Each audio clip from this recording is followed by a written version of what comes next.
AP CM చంద్రబాబుకు సుప్రీంకోర్టులో ఊరట. వైసీపీ దాఖలు చేసిన పిటిషన్ ను కొట్టివేసిన జస్టిస్ బేలా ఎం త్రివేది బెంచ్. న్యూఢిల్లీ స్థానానికి నామినేషన్ దాఖలు చేసిన కేజ్రీవాల్ పనికి ఓటు వేయాలని అభ్యర్థన. సుప్రీంకోర్టులో కేటీఆర్ కు చుక్కెదురు. స్పందించిన ప్రభుత్వ విప్ ఆది శ్రీనివాస్. దమ్ముంటే ఇప్పుడు లొట్టపీస్ కేసు అనాలని సవాల్. మోహన్ బాబు యూనివర్సిటీ వద్ద ఉద్రిక్తత. కొట్టుకున్న మోహన్ బాబు మనోజ్ బౌన్సర్స్.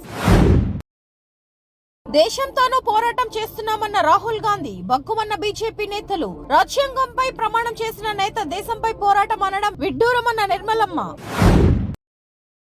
యడ్యూరప్ప బెయిల్ పొడిగించిన కర్ణాటక హైకోర్టు. కేసు కొట్టివేయాలన్న పిటిషన్ పై విచారణ వాయిదా. సుప్రీంకోర్టులో కొత్తగూడెం ఎమ్మెల్యే కూనంనేని సాంబశివరావుకు చుక్కెదురు. అసెంబ్లీ ఎన్నికల్లో కూనంనేని అఫిడవిట్ సరిగ్గా దాఖలు చేయలేదని పిటిషన్. క్వాష్ పిటిషన్ కొట్టివేయడంతో సుప్రీంకోర్టుకు వెళ్లిన వెంకట్రావు. లిక్కర్ ఇసుక కుంభకోణాల్లో చాలా మంది జైలుకు వెళుతారన్న నారా లోకేష్. రెడ్ బుక్ తన పని తాను చేసుకుపోతుందన్న లోకేష్. తెలుగు రాష్ట్రాలకు హైకోర్టు జడ్జిలుగా 6 పేర్లు సిఫార్సు చేసిన కొలీజియం. అరవింద్ కేజ్రీవాల్ ప్రాణాలకు ముప్పు. ఖలిస్తానీ సానుభూతి పరులు దాడి చేసే అవకాశం ఉందని నిఘా వర్గాల సమాచారం. పాడి కౌశిక్ రెడ్డికి మసాబ్ ట్యాంక్ పోలీసుల నోటీసులు. విచారణకు హాజరు కావాలని నోటీసులో పేర్కొన్న పోలీసులు. ఢిల్లీలో కాంగ్రెస్ కంటే ఆమ్ ఆద్మీ పార్టీ బలంగా ఉందన్న అఖిలేష్ యాదవ్. అఖిలేష్ మాటలతో ఏకీభవిస్తున్నామన్న తృణమూల్ నేత. చైనీస్ మాంచాపై హైదరాబాద్ సిపి కీలక వ్యాఖ్యలు. చైనీస్ మాంచాను స్థానికంగా తయారు చేస్తున్నారన్న సిపి. అందుకే సులభంగా లభ్యమవుతోందని వెల్లడి. ఈ కామర్స్ వెబ్సైట్లలో ఆర్డర్ చేసుకుంటే ఇంటికే వస్తుందని వ్యాఖ్య.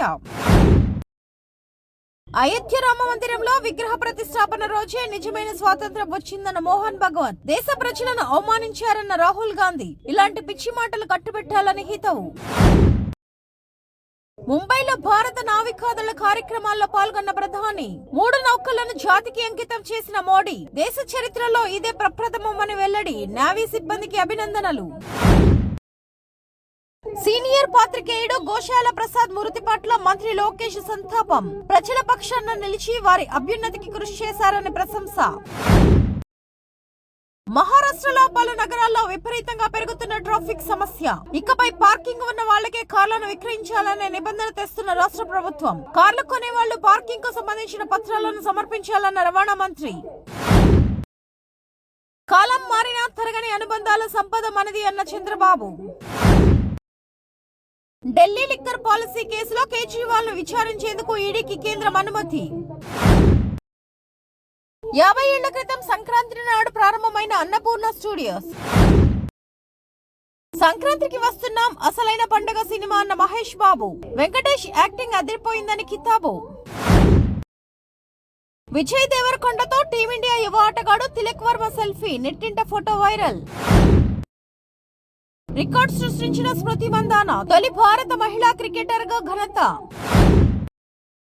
రాజ్కోట్ వేదికగా ఐర్లాండ్ భారత్ మధ్య 3వ వన్డే. 3 మ్యాచ్ల సిరీస్ ను క్వీన్ స్వీప్ చేసిన టీమిండియా.